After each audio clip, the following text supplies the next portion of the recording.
يحاول يعدي، ينتظر، يمرر، يقدم لمن من زملائه الكرة إلى نواف. نواف حلوة، والسلام يا ولد يا ولد يا لاعب يا نواف. حلوة يا ولد يا لاعب يا عيني. يقول الكرة مو في الراس، مو في القرطاس، الكرة في الراس يا ولد يا البحث عن هدف آخر. مسؤول الفيصلي قال التعادل، سنبحث عنه. الحكم يمررها، أول مرة الحكم يمرر. جول! لو سجل الفيصلي سيحرج الهلال.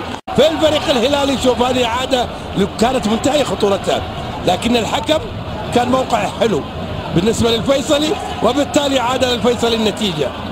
تسألني من المسؤول؟ كرة ملعوبة، نواف العابد يسيطر عليها، عرضية تعود للزوري، تصطدم، أسامة يسدد، جول! اللحظات الحرجة، أسامة يعود ويتقدم الهلال بهدفين لهدف. هذه كيرة مو كورة، حلوة جدا وبالعارضة.